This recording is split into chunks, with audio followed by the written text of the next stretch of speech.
কেরালা নামটা শুনলেই আমাদের চোখে ভেসে ওঠে ভগবানের অপরূপ রূপ আর সুন্দর সুন্দর ভাস্কর্যের মন্দির। ভগবানের তৈরি করা এই যে আমাদের সুন্দর প্রকৃতি, সবই যেন এই কেরালা দেশেই ভরিয়ে দিয়েছেন।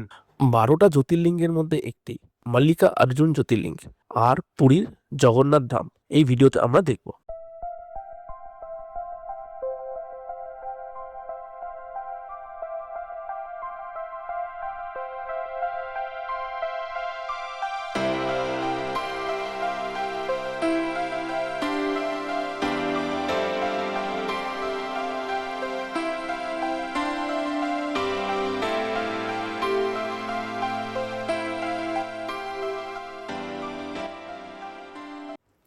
সাউথ ইন্ডিয়ায় আজ নিয়ে চতুর্থ দিন বাইক নিয়ে আমরা ঘুরে বেড়াচ্ছি।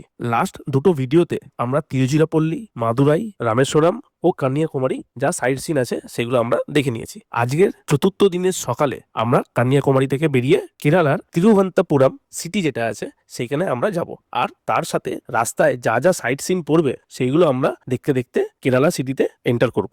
আমরা এখন যে চার্চটি দেখছি সেটি কন্যাকুমারী বাস স্ট্যান্ড থেকে জাস্ট 2 কিলোমিটার দূরে। এই চার্চটির নাম লেডি অফ র্যানসাম। কন্যাকুমারীর পপুলার টুরিস্ট স্পটের মধ্যে এটিও একটি।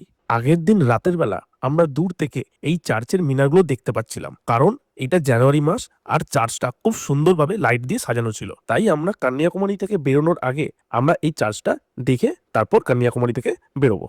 বেরিয়ে পড়লাম আমরা কন্যাকুমারী থেকে। গন্তব্য তিরুবনন্তপুরম, কেরালার পপুলার সিটির মধ্যে একটি। কন্যাকুমারী থেকে তিরুবনন্তপুরম 90 কিলোমিটার দূরে, যা 1.5 থেকে 2 ঘন্টা সময় লাগে। এই রাস্তাটা অপরূপ সুন্দর আর চারিদিকে নারকেল গাছ দিয়ে ঘেরা। তো আমরা এই রাস্তাতে যা যা দেখতে পাবো সেগুলো ভিডিও করার চেষ্টা করব।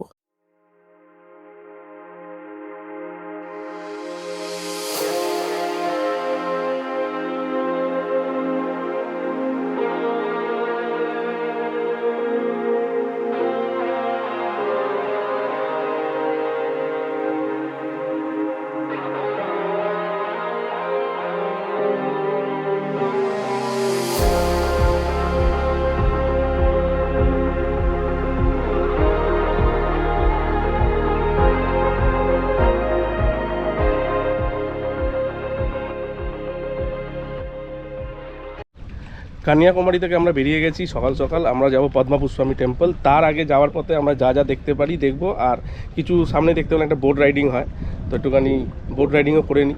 বেশ হেভি ওয়েদার, হ্যাঁ একদম কেরাল ফিল। চারিদিকে নারকেল গাছ দিয়ে ঘেরা একটা লেক, সামনে পাহাড়, সমুদ্র, একটা অসম জায়গা।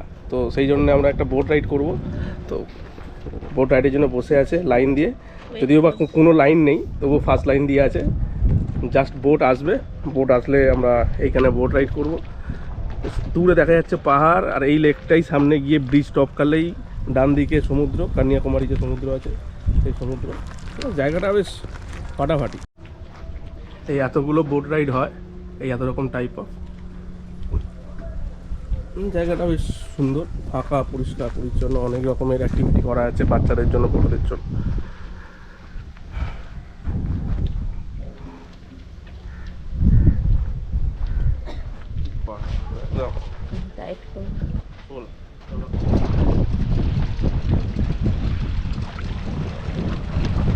আর কিছুটা গেলেই কেরালায় ঢুকে যাব। এইটা হচ্ছে কন্যাকুমারীর ব্যাকওয়াটার। বলছে বোট রাইডটা বেশ সুন্দরই হয় এখানে। তো দেখা যাক কীভাবে আমরা বোট রাইডটা করছি আর কতটা সুন্দর এই জায়গাটা। খুব একটা জল নেই, একটুখানি জল। স্টার্ট হয়ে গেল, স্টার্ট হয়ে গেছে, পিক আপ নিচ্ছে।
সত্যি বোট রাইডটা অসাধারণ ছিল।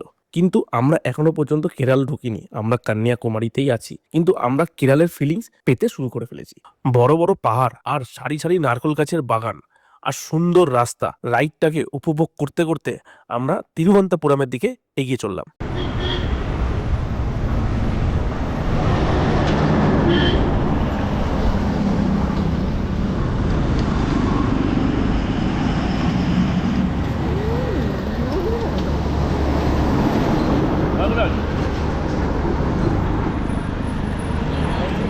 ফার্স্ট টাইম তাল শ্বাস খাচ্ছি আমরা এরকম ভাবে। একটুখানি ওই জুসটা খাও, ভালো লাগে। তালসাসের জুস খেয়ে আমরা পরবর্তী যে টুরিস্ট প্লেস সেইখানে চলে যাব। তার নাম হচ্ছে পদ্মনাভাভু প্যালেস বা মিউজিয়াম। এই প্যালেসটি তামিলনাড়ুতে অবস্থিত হলেও কেরালের শাসনাধীন। 1601 খ্রিস্টাব্দে এই প্রাসাদটি নির্মাণ করা হয় ও পরে 1750 সালে রাজা আনিজাম তিরুমাল মার্তান্ড এই প্রাসাদের পুনরায় নামকরণ করেন আর ভগবান পদ্মনাভের প্রতি উৎসর্গ করেন। পদ্মনাভপুরম নামকরণের আগে প্রাসাদটি মূলত কালকুলাম প্রাসাদ নামে পরিচিত ছিল, যার অর্থ ভগবান পদ্মনাভের শহর। আমরা এখন দক্ষিণ ভারতে খুব পপুলার একটি প্যালেসে রয়েছি। প্যালেস মানে আমাদের মাথায় যেটা ঘোরে রাজার খুব বড় একটি প্রাসাদ বাড়ি, কিন্তু এই প্যালেসটা টোটালি আলাদা। আমাদের চিন্তাধারাটা পুরোটাই পাল্টে গেল যে একটা কাঠের তৈরি করা বাড়ি এত সুন্দর হতে পারে। সেগুন কাঠ দিয়ে তৈরি করা, শুধু ভাস্কর্যে ভর্তি এই প্যালেসে।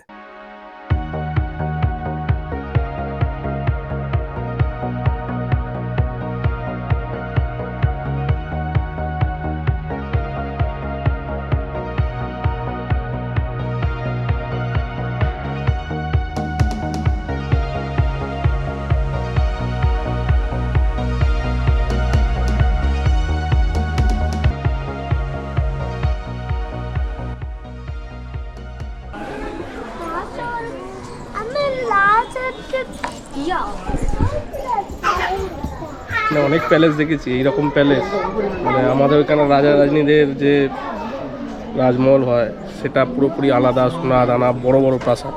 এখানে টালির বাড়ি আর শুধু কাঠের কাজ, এত সুন্দর কাঠের কাজ মানে বলে বোঝানো যাবে না, ঠিক আছে। আর শুধু টালি দিয়ে এত বড় একটা প্যালেস মানে প্রাসাদ, সেটা সত্যি মানে দেখে চোখ মানে একদম দাঁড়িয়ে যাচ্ছে যে কীভাবে সেই সময় রাজারা থাকতো, রানীরা থাকতো, তার রানীদের আলাদা বেড, রাজাদের আলাদা বেড। মানে সত্যি মানে ইন্ডিয়াতে এত কিছু আছে, কেরালে এই রকম আমরা প্যালেস দেখবো সেটা বুঝতে পারিনি।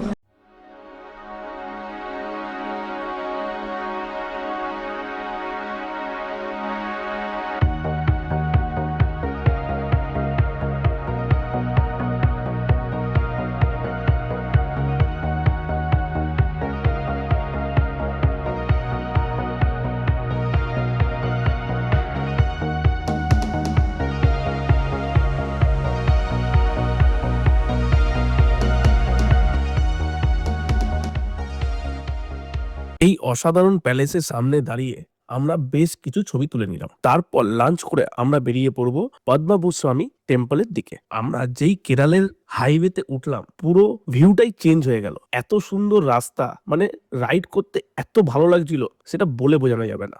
সোজা লম্বা হাইওয়ে আর দু সাইডে এত সুন্দর প্রকৃতি, দেখতে এতটাই ভালো লাগছিল, সত্যি মনে হচ্ছিল আমরা অন্য কোনো দেশে চলে এসেছি। ইন্ডিয়ার এত সুন্দর সিটি আমি মনে হয় ফার্স্ট টাইম দেখলাম, আর এত সুন্দর হাইওয়ে।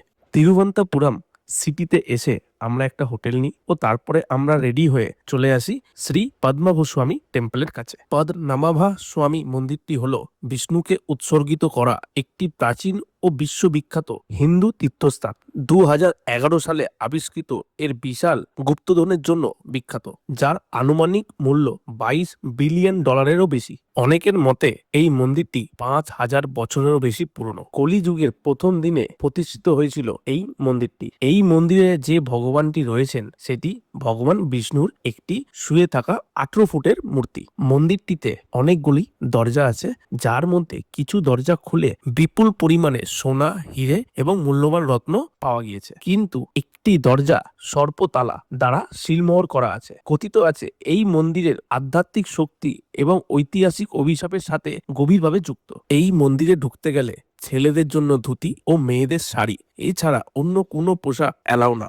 আমাদের মন্দিরটি দর্শন করতে প্রায় 2 থেকে 2.5 ঘন্টা সময় লেগে গেছিল। আর ভিতরে ঠিক এই বিষ্ণু রূপটা আমরা দেখতে পাই। এই 18 ফুটের মূর্তিটি আমাদের 3টে দরজা দিয়ে দেখতে হবে, আর এই 3টে দরজাই পুরোটা সোনার তৈরি। এই সময় এই মন্দিরটিতে কোনো একটি ফেস্টিভ্যাল চলছিল, তাই মন্দিরটিকে আলো দিয়ে খুব ভালোভাবে সাজানো হয়েছিল।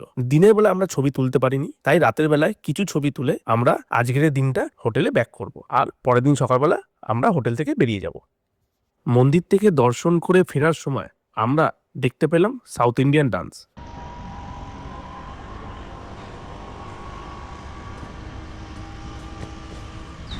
আমাদের সাউথ ট্রিপ মোটামুটি কমপ্লিট। এবার আমাদের ব্যাক করার পালা কলকাতা। তো কলকাতা যাওয়ার পথে আমরা কি কি দেখব? আজিমালা, শিব স্ট্যাচু, জাটায়ু রক্স, এই দুটো আমি অ্যাড করেছি। অ্যাকচুয়ালি পড়বে না, একটু ডান দিক একটু বাঁ দিকে, তো এই দুটো কাছাকাছি এসছে, এগুলো না দেখলে তো মিস করা হয়ে যাবে। তো ওইটা দেখে আমরা ব্যাক করবো কলকাতার দিকে। তার মাঝে পড়বে শ্রীশৈলম জ্যোতির্লিঙ্গ, শ্রীশৈলম দেখে আমরা কলকাতা যাব। সাউথ ইন্ডিয়া ট্রিপে আজকের আমাদের 5 নম্বর দিন। সকালবেলা আমরা তিরুবনন্তপুরম থেকে বেরিয়ে আমরা দেখতে যাব আজিমালা শিব স্ট্যাচু। এই শিব স্ট্যাচুটা সত্যি অসাধারণ, না দেখলে আমাদের জীবনে অনেক বড় একটা জিনিস মিস হবে, সেটা আমরা বুঝতেই পেরেছিলাম। এই আজিমালা শিব স্ট্যাচুটি পদ্মাভূ স্বামী টেম্পল থেকে জাস্ট 20 কিলোমিটার দূরে। আমাদের সময় লেগেছিল আধ ঘন্টা থেকে 45 মিনিটের মতো, তাই আমরা সময় নষ্ট করিনি, সকাল সকাল চলে এসেছিলাম আজিমালা শিব দর্শন করতে। কেরালার আজিমালা শিব মন্দির একটি শতবর্ষ প্রাচীন সমুদ্র তীরবর্তী তীর্থস্থান, যা আরব সাগরের দিকে মুখ করে থাকা 58 ফুট উচ্চতা গঙ্গাধরেশ্বর মূর্তির জন্য পরিচিত। এই স্থানটির নামটি এসেছে আজি মানে সমুদ্র এবং মালা মানে পাহাড় বা পাথরের এলাকা থেকে। আরব সাগরের পাড়ে এত সুন্দর শিব স্ট্যাচু সত্যি অসাধারণ একটা মুহূর্ত। আমরা এইখানে শিব স্ট্যাচুর সামনে দাঁড়িয়ে বেশ কিছু ছবি তুললাম আর এই সুন্দর সময়টা উপভোগ করলাম। তারপর আমরা এইখান থেকে বেরিয়ে যাব জাটায়ু আর্থ সেন্টারের দিকে।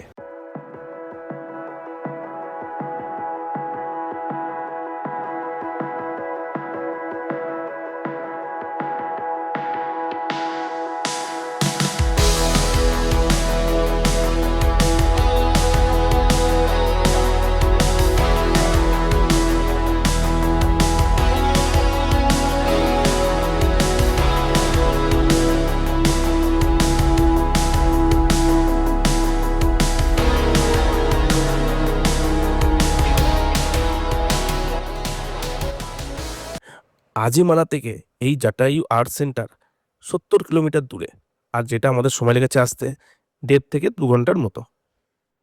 আমরা এখন চলে এলাম জটায়ু আর্ট সেন্টার। আমরা কেবিল কারে করে যাবো, মানে যেটা রোপে করে গিয়ে আমরা ওপরে উঠবো। ওপরে গিয়ে যে স্ট্রাকচারটা আছে জটায়ু, সেটা গিয়ে দেখবো।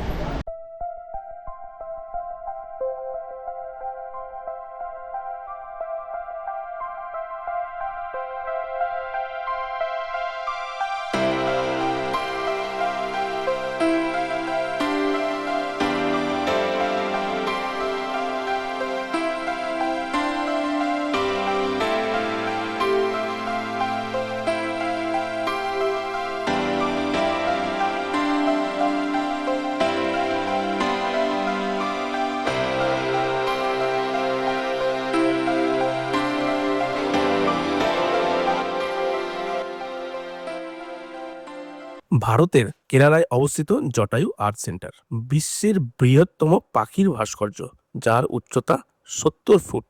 2018 সালে 17ই আগস্ট এটি উদ্বোধন করা হয়।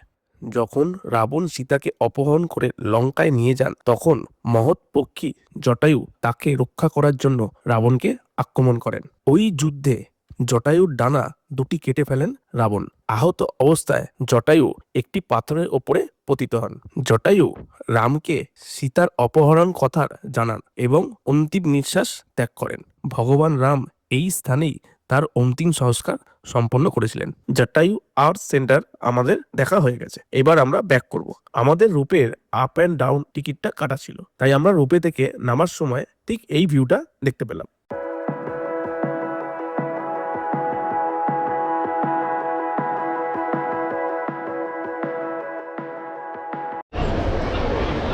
আমরা জটায়ু স্ট্যাচু ঘুরে চলে এলাম। অসাধারণ একটা স্ট্যাচু, পাহাড়ের অনেকটা উপরে, রোপে করে যেতে হবে, রোপে করে নামতে হবে। আমাদের মোটামুটি সাউথ ট্রিপ পুরোটাই শেষ। এবার আমরা ব্যাক করব কলকাতার দিকে। তো মাঝে পড়বে শ্রীসালাম, আর যদি পারি তো পুরীতে স্টে করব, জাস্ট একটা দিনের জন্য একটুখানি রেস্ট নেওয়ার।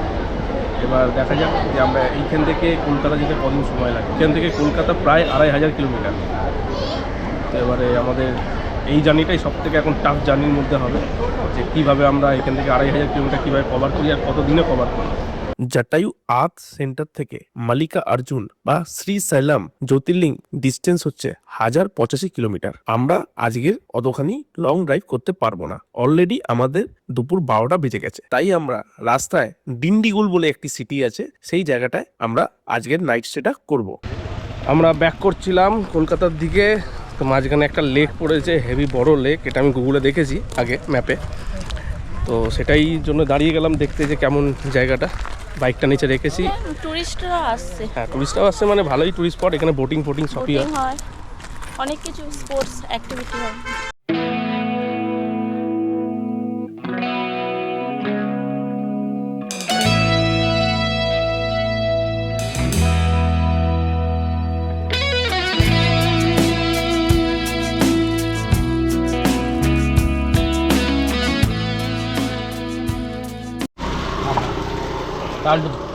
হ্যাঁ, যেখানে দেখবে সেখানে আম খাবে।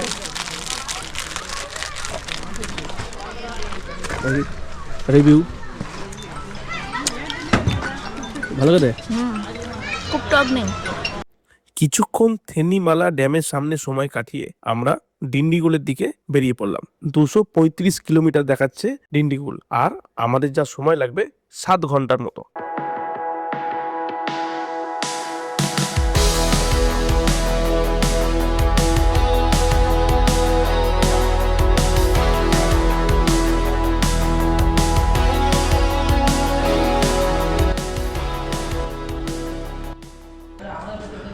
কালকে আমরা স্টে করেছি রাত্রিবেলা ডিন্ডাগুলে। জটায়ু স্ট্যাচু থেকে বেরিয়ে এটা প্রায় 370 কিলোমিটার দূরে। এটা আমাদের মাদুরাই থেকে এখান থেকে দেখাচ্ছে 60 থেকে 70 কিলোমিটার, মানে মাদুরাই থেকে আমরা এগিয়ে এসেছি। আজকের আমরা যাব কাডাপা বলে একটা জায়গা, একটা আন্ধ্রাতে, সেটা নিয়ার অ্যাবাউট 550 কিলোমিটার। তো আমরা রাত্রিবেলা হয়ে যাবে পৌঁছাতে। তারপরের দিনে আমরা পৌঁছাবো শ্রীসালাম। তো আজকে এই সকাল বেরিয়ে যাচ্ছি, এখন বাজে 7টা। এবার দেখি কাডাপায় কটায় গিয়ে পৌঁছাই। আমরা ডিন্ডিগুল থেকে বেরিয়েছি, কাডাপার দিকে যাচ্ছি। তো মাঝখানে লাঞ্চ করবো। তো আমরা সাউথে আছি প্রায় 5 দিন হয়ে গেছে। ভেবেছিলাম সাউথের খাবার খুব বাজে, কীভাবে খাবো না খাবো। আমরা বাঙালি ভাত না পেলে হয় না।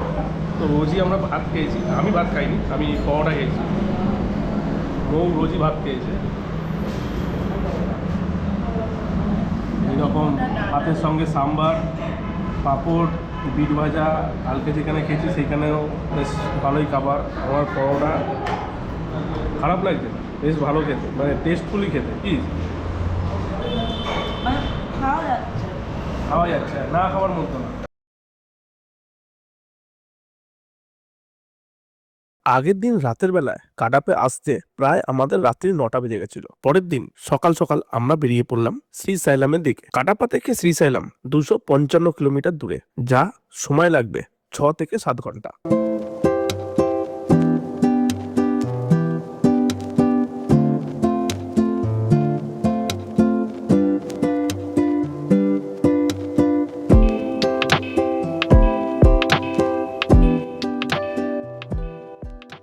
সকালবেলার ব্রেকফাস্টটা গরম ধোসা দিয়ে স্টার্ট করলাম। এখানকার লোকাল ধোসা বড় টেস্ট করছে।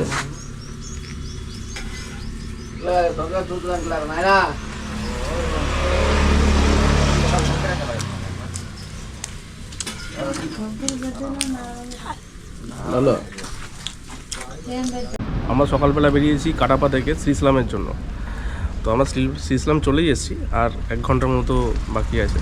তো শ্রীশৈলম যাওয়ার আগে একটা টাইগার রিজার্ভার পাওয়া যায়, মানে খুব বড় জঙ্গল, এর মধ্যে বাঘও আছে।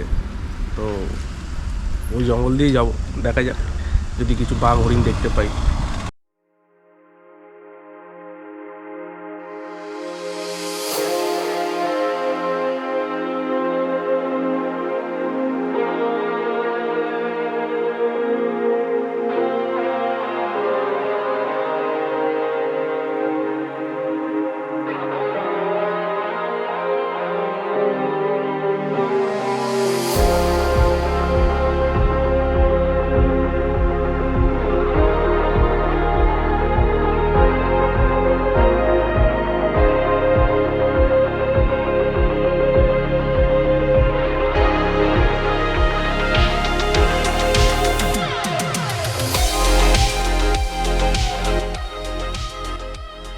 তিরুবনন্তপুরম সিটি থেকে শ্রীশৈলম জ্যোতির্লিং প্রায় 1200 কিলোমিটার, আর আসতে আমাদের 2.5 দিন সময় লাগলো। সময়টা আমাদের বেশি লেগেছে কারণ মাঝে আমরা আজিমালা ও জাটায়ু রক্স এই দুটো সাইট সিন করে আমরা শ্রীশৈলমে এসেছি। এখন আমরা একটা হোটেল নেবো আর শ্রীশৈলম জ্যোতির্লিং কিভাবে দর্শন করলাম ও তারপরে আমরা কি কি করলাম সেটা পরের ভিডিওতে আমরা দেখবো।